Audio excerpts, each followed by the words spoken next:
exposición Dinastías en el Mar, ¿no? Que justo en este momento está la exposición en el mar y los protagonistas, los principales protagonistas de esa exposición es decir, que Ángel Rocamora es el arquitecto de la exposición y que Juan Antonio López Padilla es el técnico del mar y comisario de dicha exposición de Dinastías. Lo primero que podría preguntarse es, bueno, ¿por qué? ¿Por qué esa exposición de la Edad del Bronce? ¿Qué es lo que sabemos de la Edad del Bronce?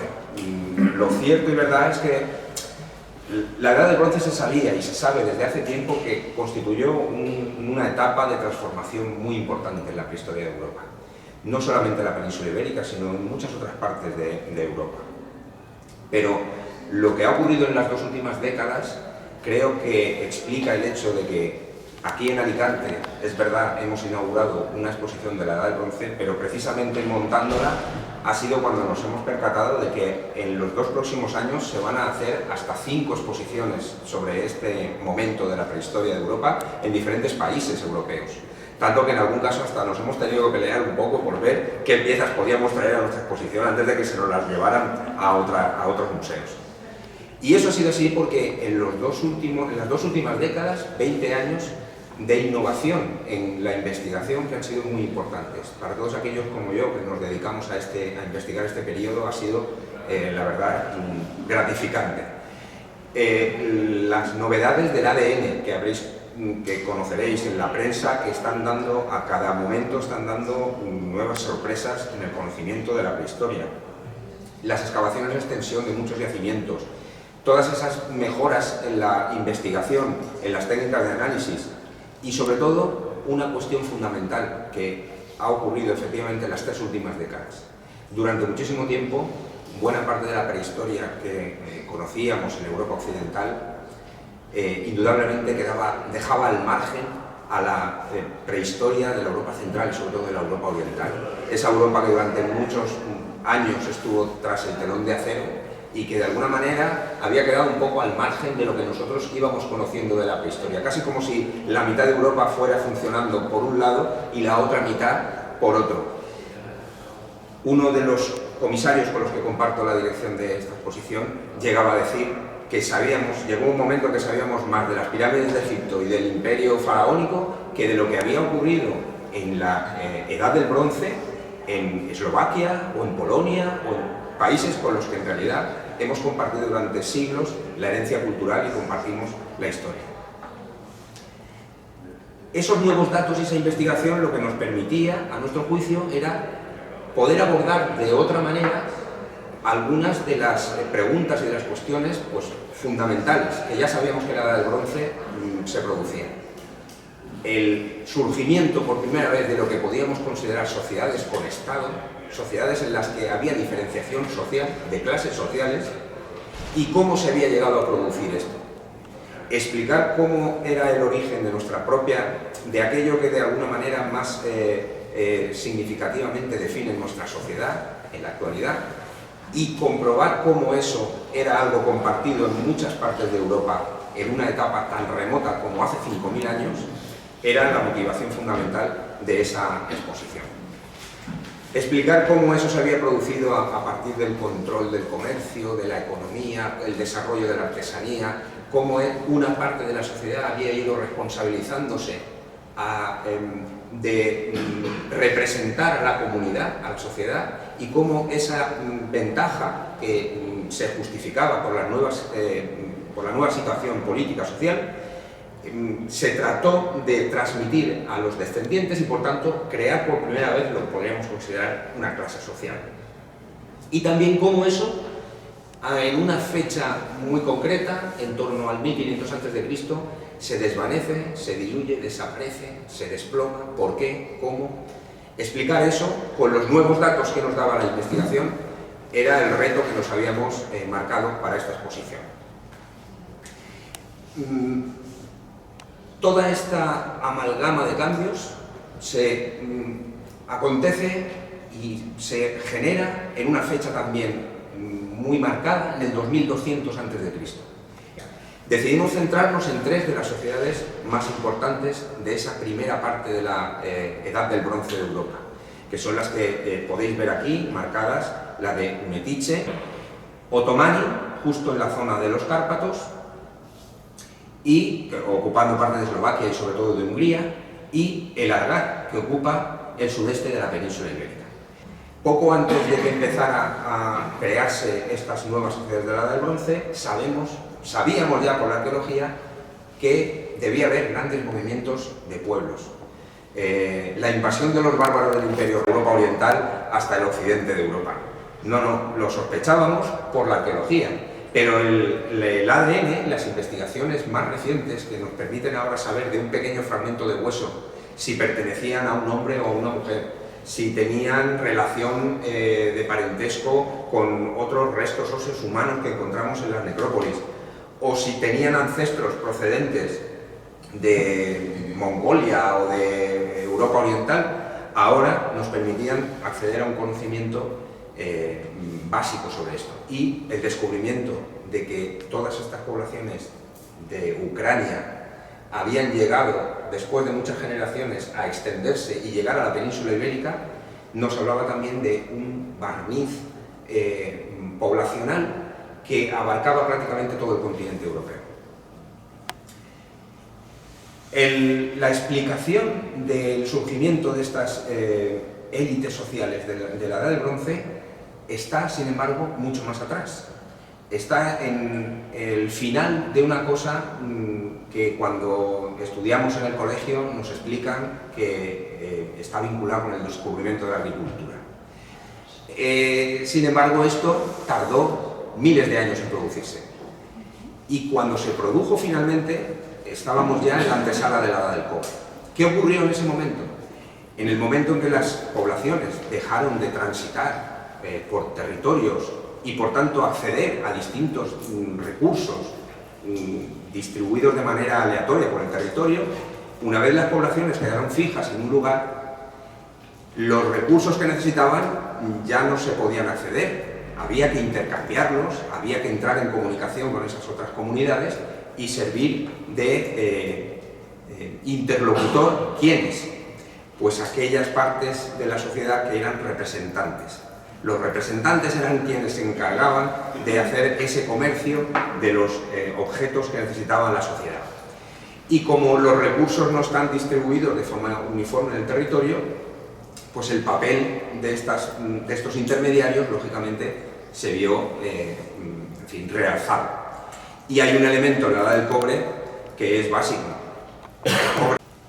Ese papel es el que empiezan a desempeñar unas élites de la Edad del Cobre que vienen en la exposición y que afortunadamente hemos podido representar con unos ajuares fantásticos que veréis el domingo.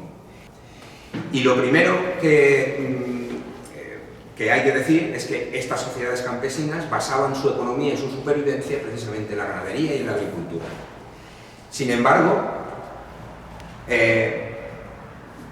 el poder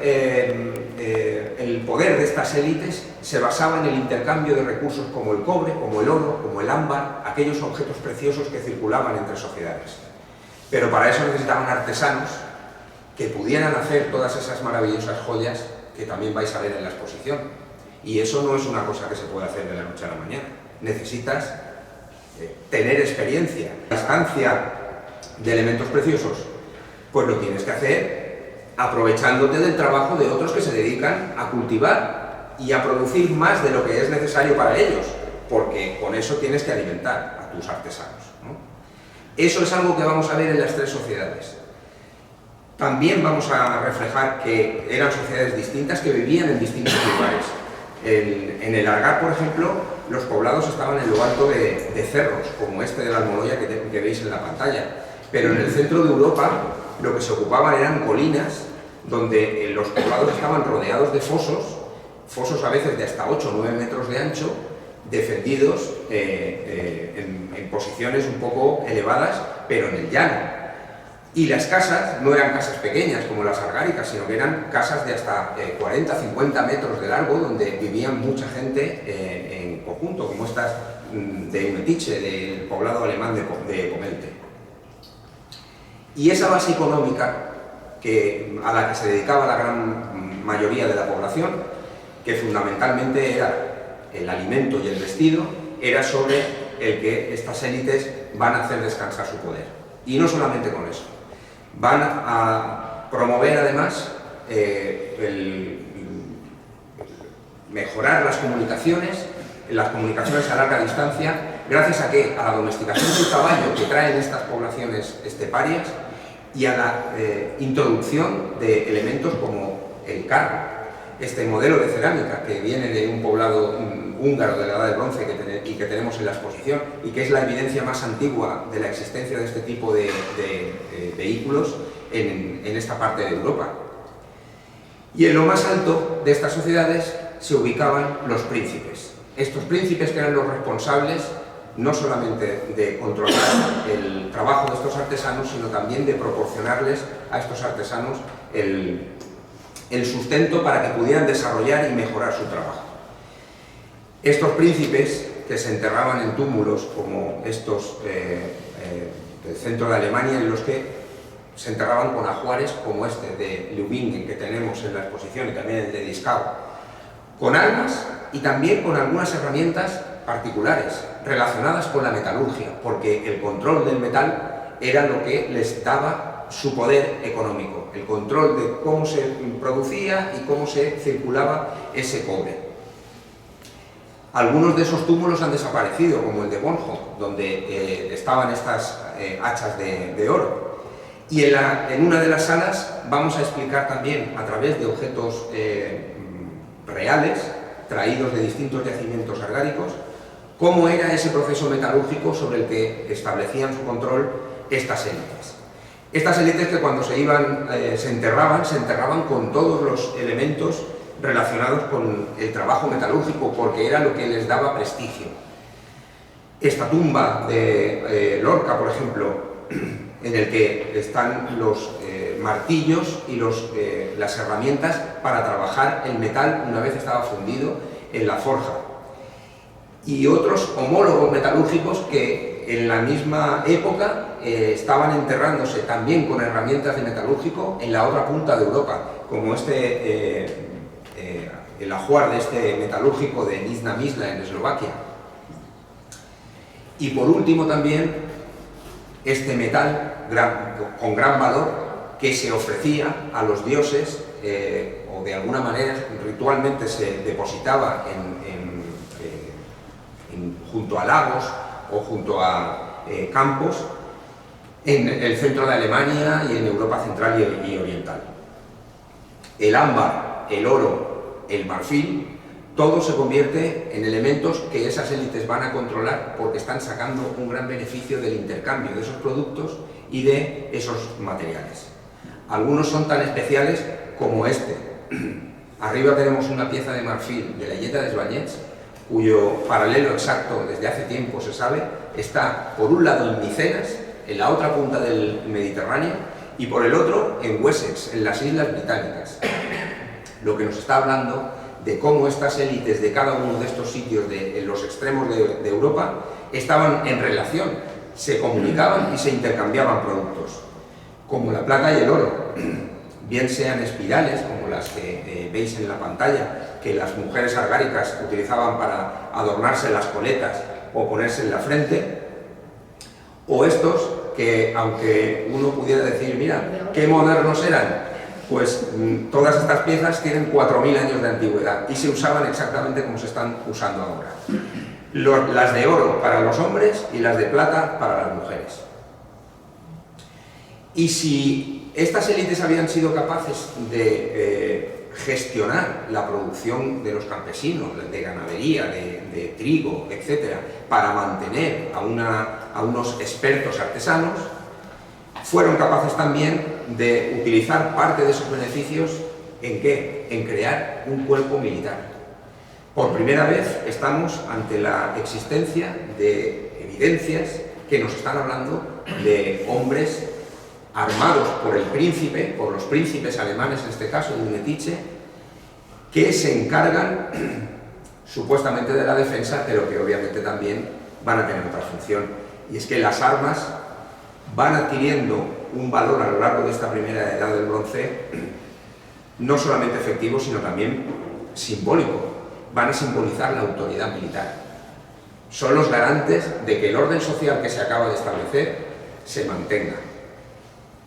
Y por eso muchas de estas armas van a empezar a adornarse con elementos de plata o directamente de oro.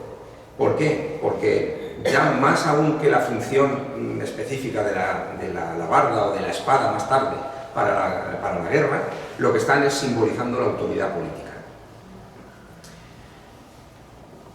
Y una vez hemos llegado a este punto, estas élites se encuentran en la posibilidad de imponer lo que durante la Edad del Cobre no había sido posible, y es que sus descendientes conserven los privilegios que han tenido, que conserven esa posición social. Y no solamente esto, sino que a través de esas mujeres, las mujeres de estas élites, garanticen a través de su linaje esa perpetuación de esos privilegios.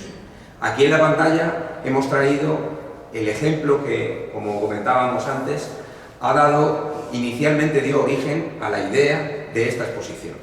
Y también viene de la investigación arqueológica. A la izquierda tenemos el ajuar de oro, plata y el cuchillo de bronce hallados en una tumba argárica de Orihuela. Y estos pequeños adornos de oro, de conos apenas de 3 milímetros de diámetro, que durante casi 100 años no encontraban explicación en la arqueología peninsular, porque eran absolutamente únicos, resulta que a donde hemos ido a encontrar los referentes era en la cuenca de los Cárpatos. Esta mujer casada argárica tenía sus referentes más claros en las mujeres casadas de Eslovaquia, del yacimiento de Nizhna Nizhla, en un cementerio a 5.000 kilómetros de distancia. Evidentemente nos hablaba otra vez de sociedades, de élites que estaban en comunicación.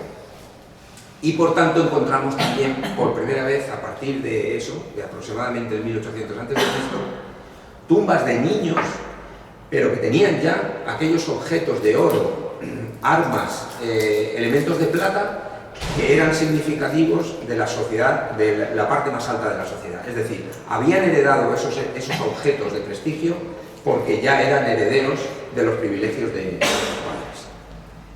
Así, por tanto, las mujeres de esas élites obtenían también el reconocimiento social y los máximos honores materiales. Y esa comunicación especial que conseguían mantener esas élites les proporcionaba una ventaja más, y era el conocimiento exclusivo. Es decir, el contacto con élites de la otra punta de Europa les permitía acceder a conocimientos que estaban fuera del alcance de los demás.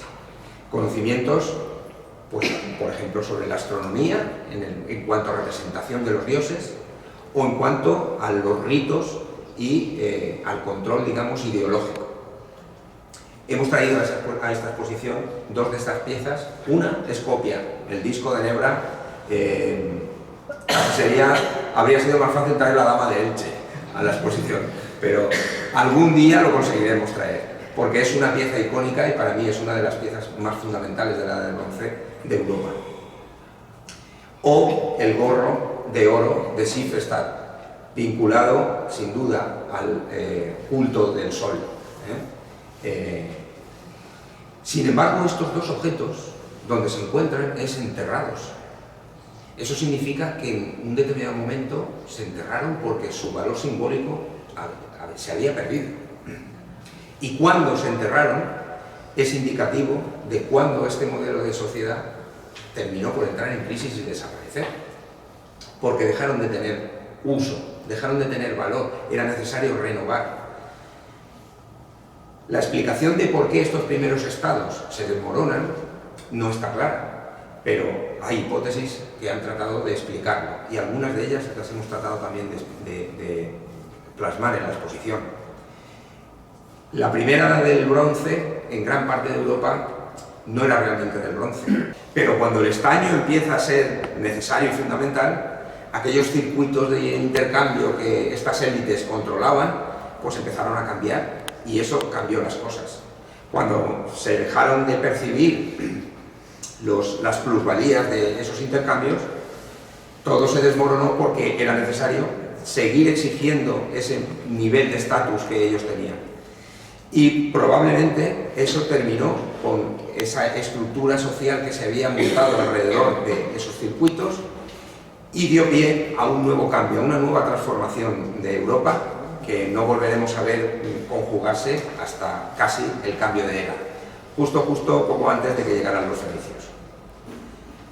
Todo esto, que he explicado muy rápidamente, que es complicado, Ángel Rocamora me escuchó con atención, entendiendo que podía ser, que se podía plasmar a través de ¿qué? A través de una colección muy amplia de objetos, porque estábamos hablando de toda Europa. Y aquí pongo la lista de los museos que nos han prestado materiales para esto, casi me tira de casa, pero con toda la razón, porque es un trabajo verdaderamente... El camino que se recorre hasta llegar a esa conversación es que hay un proyecto sobre la mesa donde quien promueve toda la exposición y hay un concurso donde nosotros nos presentamos a él. Detrás de nosotros, de mí y de nuestro estudio, hay un equipo fuerte de visuales, de diseño gráfico, de arquitectura, y que luego incorporamos incluso más ingredientes para poder sumar a la interpretación, que es lo que hace nuestra propuesta, que es como hablamos de una arquitectura que habla y una arquitectura que trae el objeto que se expone o le falta para poder ser mejor interpretado. Ese equipo, lo que hacemos cuando nos presentamos a la propuesta es recibir un listado que habéis visto en otro formato, que es esa introducción que hace Juan, donde aparece, este es el PDF que nosotros recibimos en el concurso, como cuando nos empezamos a trabajar la propuesta, donde aparecen piezas principales. Traigo un montón de imágenes y no he escrito nada. Todo eso lo ha escrito Juan para su exposición. Yo traigo un montón de imágenes, prefiero unas ideas rápidas para que disfrutéis. ¿Quién ha ido a ver la exposición? Aquí, a ver. Bueno, pues el spoiler es bastante importante para la gente que vaya el domingo, pero yo creo que lo que os tenéis que quedar en la idea es como de un formato científico importante que tiene diferentes posibilidades de transmitirse a la gente a través de un catálogo, como al final o unas jornadas. Hay un soporte que es muy de un soporte social, de una amplia gama y horquilla de público, que es el expositivo, y que nosotros tenemos que transmitir a ese ecualizador muy grande de gente. Nosotros recibimos este PDF donde viene todo lo que ha explicado Juan. Las características que nosotros estamos encontrando en los proyectos de arqueología que estamos trabajando es que hay un paso adelante con las nuevas técnicas de químicas,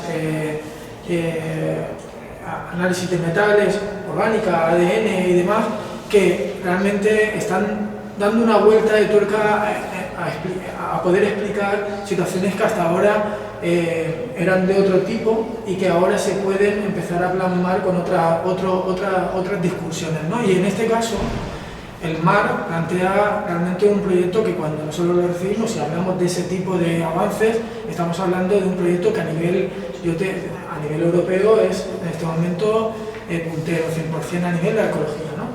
Se da un paso adelante en ese discurso trayendo estas piezas que nunca han estado juntas. La historia que me cuenta Juan es bastante técnica, que yo tengo que empezar a digerir como arquitecto para poderla transmitir en esa arquitectura, pero habla de todo estas tres culturas, estas cerámicas que son como tres montoncitos. Yo empiezo a ver objetos y yo tengo que enseguida transmitir en una arquitectura que vais a visitar en unos días, ¿no? Esos objetos que en la mayoría de los casos el arqueólogo trabaja con una vida cotidiana, con objetos que van asociados al uso, pero no a esa arquitectura, porque la arquitectura no se mete en el museo, sino que nosotros lo traemos con la psicología, de lo que te digo, de poder explicar el objeto en esa usabilidad, ¿no? No solo el pendiente, sino cómo se podría usar en lo que le falta para poderlo entender mejor. Igual que todo el proceso del metal, que cuando me lo explicaba Juan, yo iba viéndolo como las dificultades, digo, eran piezas como muy especiales, esta maza viene de no sé dónde, yo pensaba en Teresa trayendo de no sé dónde una maza que no deja de ser una piedra que tiene unas incisiones que aquello estaba, así a un mango de una forma, pero que iba a ser la leche a la hora de exponerlo y de poderlo explicar a nivel científico y que tenía que transmitirse en ese ecualizador desde un niño hasta una persona que no tenía que ser un científico como Juan, ¿no? Volvíamos a hablar de piezas que desde el principio, que yo digo, Juan podría estar al final, no, esto desde el principio porque, y me parecían igual de espectaculares que los del final. Mucha pieza especial, muy parecida, muy heterogénea, muy amplia, de muchos sitios, como decía Teresa, que ahora os explicaré la gracia que tiene eso, para Teresa y para mí, a la hora de construir la arquitectura, y piezas muy especiales. Una exposición, el formato de arquitectura es que es tan blindado o tan seguro como un banco. Incluso tiene piezas más valiosas que las que puede atesorar un banco, y más hoy en día, porque es casi todo virtual, ¿no? En un banco. Pero es mucho más valioso porque las tasaciones que se hacen para estas piezas son mucho más altas y ha de ser uno de los soportes o de los handicaps que el soporte ha de ser como muy seguro, pero tan ágil y tan cercano como si fuera casi un parque de atracciones. Y no es un parque de atracciones, es un lugar que se transmite ciencia con una seguridad que hay de tener la normativa de una guardería y la agilidad de una guardería o de un centro social. Entonces todo esto, y con estas piezas tan seguras en esas vitrinas, me venía ahora a la cabeza que hice en el 2008, 2009, los cofres de la Gana, las primeras exposiciones que hice, y eran de esta cultura, y mi obsesión en esa exposición, que era un diedro blanco, que hice con José Luis, yo no me acercaba a la exposición desde el visitante, y lo sigo haciendo, desde ese punto de poder entender aquello que tú me explicas con una arquitectura que me va a visitar y que tiene que visitar la gente y poder disfrutar de aquella exposición de verdad, que la recuerde, era una semiesfera y era una especie de curva que me dejaba ver las piezas, porque yo decía, joder, llego a los museos, me ponen una caja de cristal, me mira la pieza frontal, yo la miro a ella y ahí se acaba ese diálogo y buscamos ahora esa sensualidad, esa cercanía de la pieza para poderla disfrutar de una forma más amplia, pero con otros recursos que activen esa memoria que tiene la pieza y el discurso científico que trae Juan. Nos encontramos esto, nos encontramos un listado que empezamos a dibujar en X y Z, porque son cientos de piezas y te das cuenta que hay cientos de piezas pequeñas y muchas muy parecidas y digo, madre, digo, Juan, empieza a explicarme esto bien porque hay mucha cerámica, sí, son 3 culturas, ¿qué tal? Digo, venga, explícamelo otra vez. Y hay un listado que esto es la primera conversación que tenemos en un papel de croquizar, donde empiezo a dibujar los primeros esquemas que digo, venga, Juan, otra vez. Esta pieza, ¿por qué está Alemania aquí? Es que hay una cultura previa al bronce, el cobre. Traes el cobre para poder introducir al bronce, ¿no? Vale, pues un primer paso. Y son estos primeros dibujos que son unos garabatos sobre las conversaciones que tenía con Juan, donde traía la entrada a la sala, donde me traía de ese cobre al bronce, y el bronce eran esos montones de cerámica, y luego esos montones de cerámica eran 3. Y sí, si se puede decir, estábamos en un bar, pero... Las mejores conversaciones, como el contrato de Messi, que era una servilleta y fue en un bar también. Exacto. Pero esos primeros garabatos muchas veces tienen toda la carga y toda la esencia de toda la discusión y con una precisión brutal que luego se convierten en la exposición. Y tenés la cercanía de traer todos esos enterramientos principescos que se dan a la tercera sala en una disposición donde no quieres que sea una necrópolis, pero aparecen todos los dibujos que tienes en la cabeza o los que él va transmitiendo, y va limpiándose la planta donde empieza a ver una entrada al cobre, al bronce, una plaza, donde va a traer el proceso del metal en la segunda, el proceso de metal de la piedra, que aquí era una maza, mucho molde, mucho metal en proceso, esto es valiosísimo. Y era una plasta así, donde era una plasta de metal en un histórica, donde había un molde tal, y digo, pero hay 20 moldes. No, este va en la sala 3 y todo eso había que contextualizarlo en un proceso constructivo de la idea, de la exposición. Esto aparece en estos primeros dibujos de ese discurso de primera sala, digamos, limpiando esa historia del cobre al bronce, las 3 culturas que se basan en esas primeras economías. La segunda, que nos va a traer todo el proceso de la siderurgia, desde que se extrae el metal hasta que entierran a los primeros personajes que son importantes en su poblado porque trabajan en el metal y son elementos muy preciados en esa cultura en ese momento, hasta en el diagrama que nosotros luego planteamos en esa sala, de cerrar todo el proceso productivo de producción del metal, un ocultamiento. Yo digo, el por qué están las mejores piezas para mí, ¿no? Como visitante digo, oye, el burro este, muy cañero, Juan. No, es el final del todo porque son los ocultamientos, es el ocaso de la cultura del bronce. Bueno, pues es el final de la exposición, pero tengo que...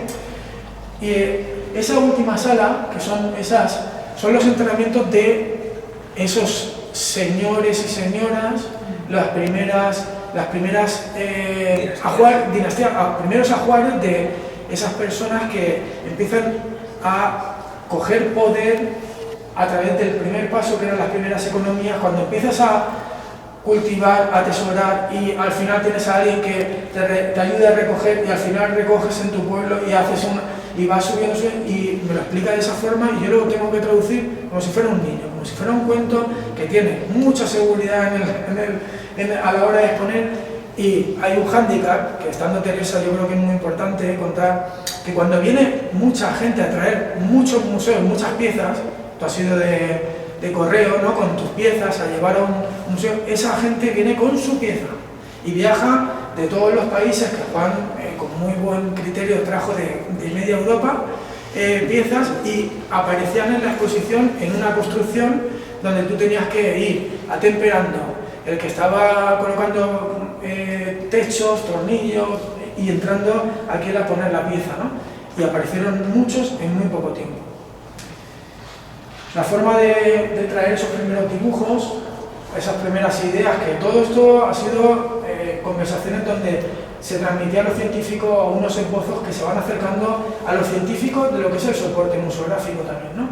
Empiezan a acercarse en una primera propuesta que es en el concurso, con unos acercamientos formales, donde tenemos una primera mesa que traemos una simplificación de una Europa que va de Alemania bajando como una mancha de aceite hacia la península ibérica, hacia Portugal y España, que son de esas piezas de Jale a Lisboa, a la diadema de Lisboa, una de las piezas espectaculares que hay en la sala 1, y esta puerta que nos va a dar paso a la entrada del bronce, con esos 3 conjuntos de cerámica que los contraponemos para que empiecen a mirarse y que empiecen a interrelacionarse, como me contaba Juan, a nivel comercial. En la segunda sala aparece un diorama que empieza con la extracción del metal y el último ocultamiento, con una vitrina que tiene todas las piezas arqueológicas que yo no entendía muy bien, sino empecé a buscar los recursos para poderlo. Entonces hemos planteado como esa maza y alguien que está activando la maza, ¿no?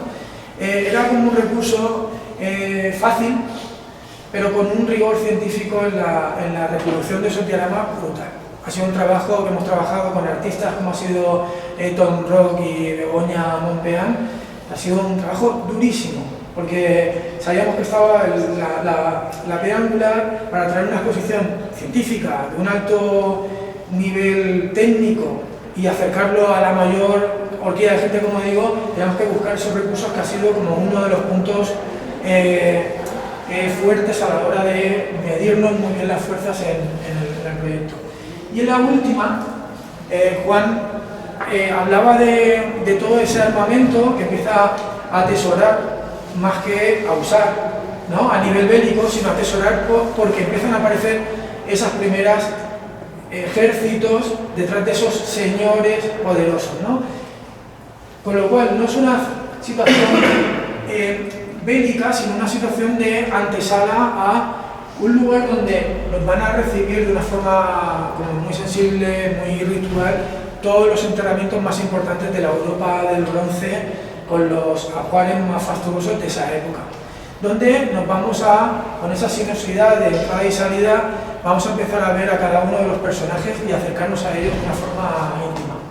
Esto es lo que presentamos, es decir, audiovisuales, videos, accesibilidad, los primeros volúmenes, los primeros acercamientos en concurso, la memoria. Decíamos, estos son proyectos que hemos hecho, que decíamos, vamos a hacer una historia parecida a esta, vamos a proponer colocar cosas parecidas a esta, vamos a poner una estructura en la sala 1 parecida a esta.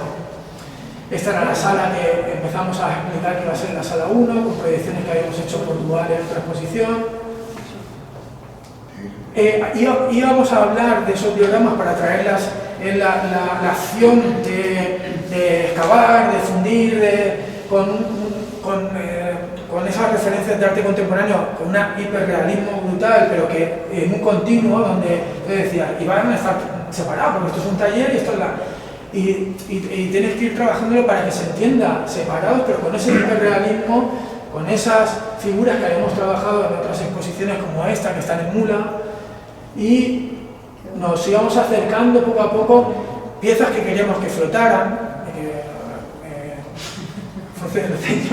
Teresa, porque hemos sufrido muchísimo, porque queríamos que flotaran, las cosas no flotan. O sea, eso es una de las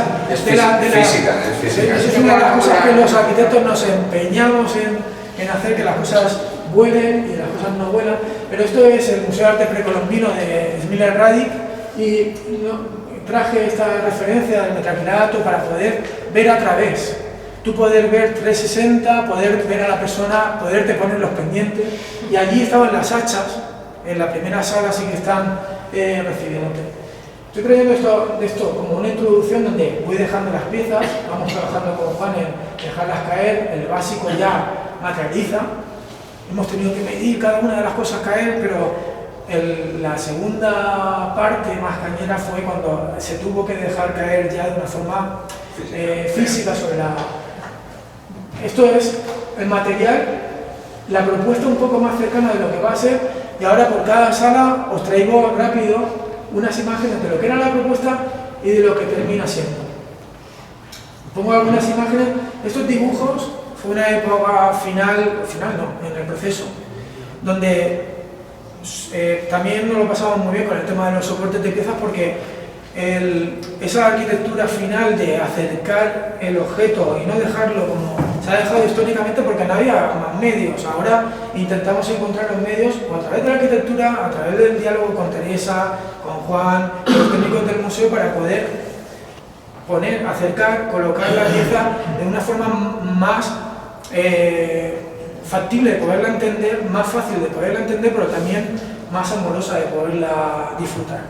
Y esa forma de estas mesas de la sala 1, donde las piezas empezaban a tomar forma en un conjunto que era topográfico, tenía que ver con la extracción de las piezas, de la recuperación de la pieza del subsuelo, de la Europa topográfica que unía. Eso es el trabajo del despacho, de ir levantando cada pieza en su lugar de excavación, y ese discurso de la excavación, de la construcción de la Europa a través de esas capas que sostenían las piezas, la llevaremos a la última sala, donde construiremos la topografía de los personajes. Aquí estamos haciendo la topografía de la Europa del cobre al bronce, y en la última sala, en esa transición de soporte por capas, traeremos a un personaje que tiene una diadema, un collar, unos pendientes, unas pulseras, y veremos como una montañitas que me van construyendo como los personajes, al igual que vosotros lo recuperáis, ¿no?, en las excavaciones. Estas son las mesas de trabajo, donde esto va construyéndose un taller. Esto es la entrada a la exposición que veréis el domingo, que es como un remolino de esas tres culturas con cerámica de representación de las tres culturas. Y esa sala 1 que te recibe del cobre al bronce, con la puerta al final de de lo que es la entrada a la nueva era.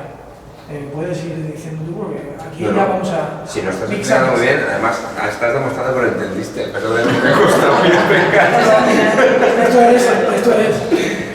Esta primera vitrina es Alemania, que va moviéndose de forma sinuosa en esa topografía de la Europa hacia la península con la última pieza brutal de Lisboa. En esos esbozos que habéis visto, que se convierten en esas topografías y soporte de las piezas. Esta es la de Portugal.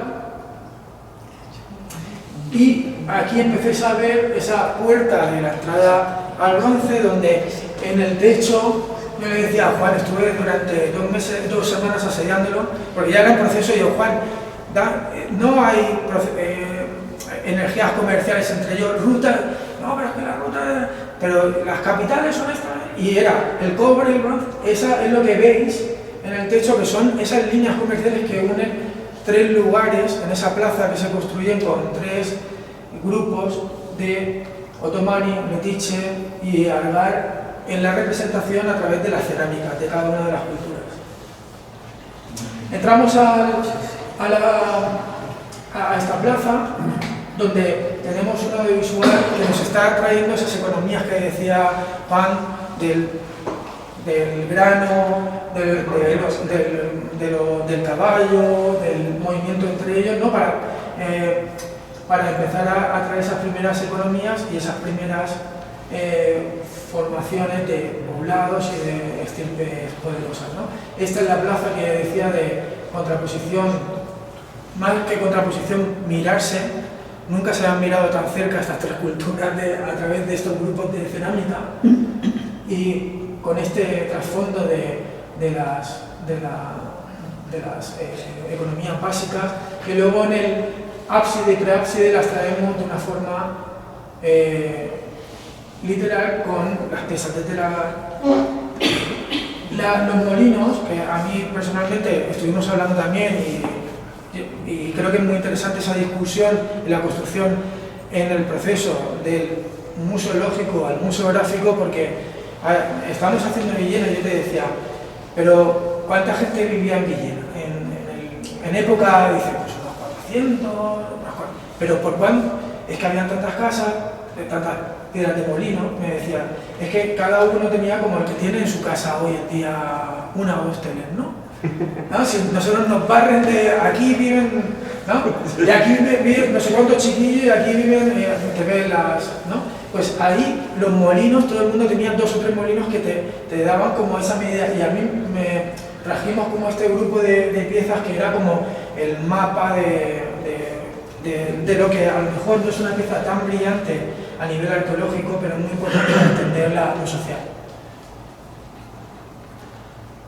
La sala 2, que traemos a través de estos primeros dibujos de esbozos, y una vez que fuimos hablando de cómo traer la línea de producción industrial, donde él, que tiene una mano espectacular, empieza a dibujar y pues yo me pienso que puede ser un hombre así, luego la fundición, forja, tumba, ocupación, y empezamos a hablar de unos diagramas con unas esculturas que van a traer la pieza que tiene delante justo.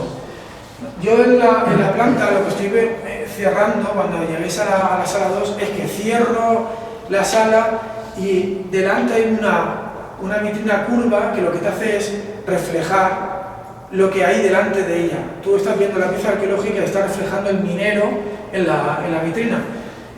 Traíamos un gran sol, como hay una referencia de Olafur Eliasson de la Tate de Londres, donde hace un sol gigante que casi quema, ¿no?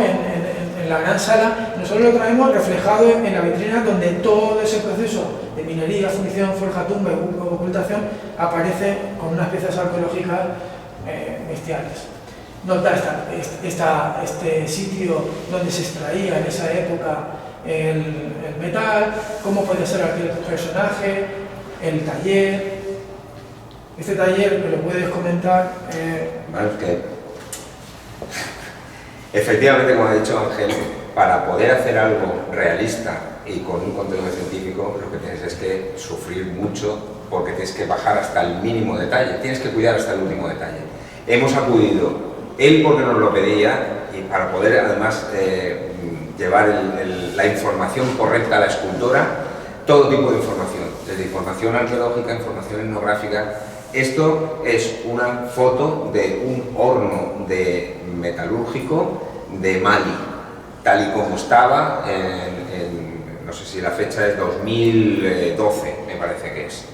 Y nos pareció que, bueno, era un taller metalúrgico que claramente podíamos trasladar directamente a la... Hay una anécdota que el tronco este, que es un tronco que será un árbol, no sé si será un tronco, un soporte, pero no, nosotros lo hemos traído como una especie de lugar, y ese soporte, alguien lo dibujó en el despacho fidedignamente y parecía un árbol hasta el punto de que si no atendemos a controlar, termina en la exposición.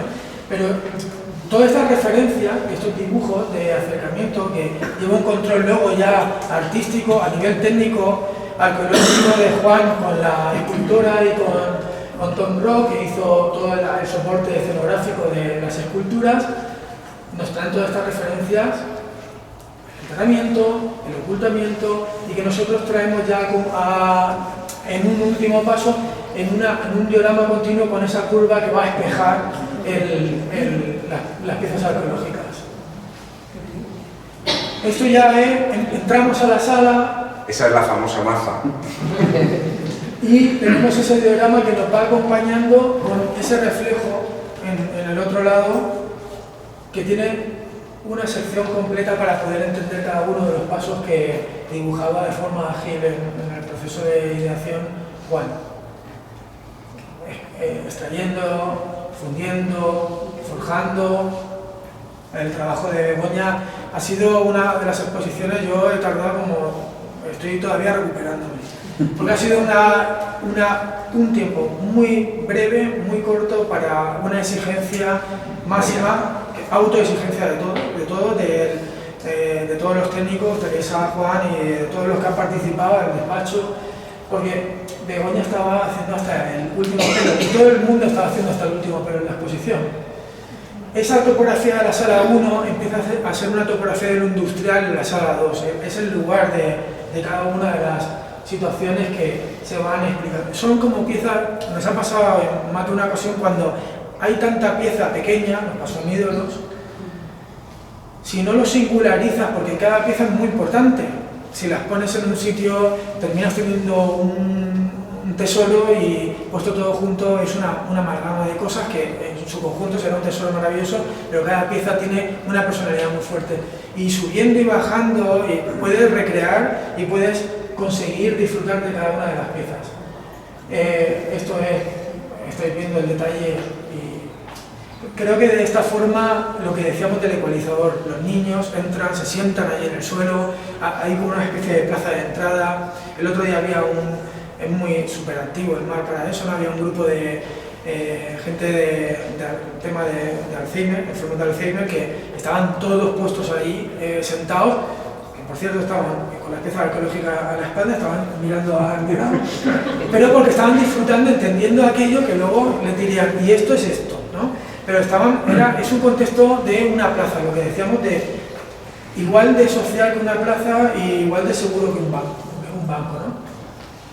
Y esto es la sala última, donde esa cortina, con esa referencia a Mirandai flotando las piezas, nos recibe con ese armamento poderoso del primer metal del bronce traído de esos primeros ejércitos, que nos va a servir de telón a entrar en una sala espectacular, muy sensible, con una música otra vez brutal de Luis Ibars, que puedes disfrutar, escuchar y entender que estás delante de príncipes entrando y saliendo de cada uno de los rincones. Pasamos ese telón, eso, es esa recepción de las hachas, con ese armamento, y entramos en esta sala que es prácticamente una especie de lugar sagrado, donde la luz, el banco, hemos puesto estos bancos que hablan de accesibilidad, pero hablan de una normativa y hablan de una necesidad y hablan de un placer de sentarte allí en un momento dado brutal. Con lo cual empezamos a incorporarlo como una especie de arquitectura del lugar, como como decías tú el otro día, de la sala 2, como el mejor sitio de la sala para poder estar, de la exposición, para poder estar allí disfrutando un momento y poder... Estos son los renders de acercamiento a la exposición. Los dibujos que seguimos trabajando sábado, domingo, a todas horas, a cualquier hora, donde aparece la mesa y aparecen colores por las alturas y empiezan a construirse personajes, donde, por ejemplo, lo que os decía ahí hay un personaje donde hay un cuello, donde se van a colocar esos conitos de oro, donde va a haber unas pulseras y esas topografías que van a subir y bajar a los personajes. Y este es el resultado de esa sala, donde la transición entre esas hachas, y hablaba con la gente el otro día, porque esto fue un cambio pero es un rey de las hachas y el armamento de las espadas. Pasamos a los entrenamientos donde hay una ofrenda a un primer rey de todos sus ejércitos que le ofrendan su hacha, ¿no? Y ese es la pieza de esta mesa que es la que te recibe en este lugar.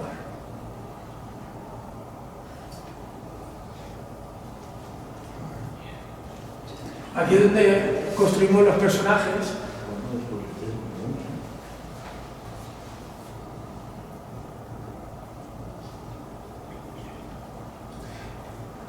Y por último, las piezas que decía Juan antes, hacía referencia a estas dos piezas que vienen del Museo Arqueológico Nacional, que están puestas de una forma, en el Museo Arqueológico Nacional las tiene de una forma, pero aquí se ha personalizado, trayéndolas con esa estereotomía que queremos traer, la topografía de los personajes. Está la espada, está la diadema, y tú te enfrentas a ella como eje de sala a la altura donde tú te podrías colocar la diadema. Y a través de ella, al final de la sala, estás viendo el gorro. Te va como construyendo la arquitectura de la usabilidad de las piezas, la arquitectura del espacio y de la forma de entender la exposición.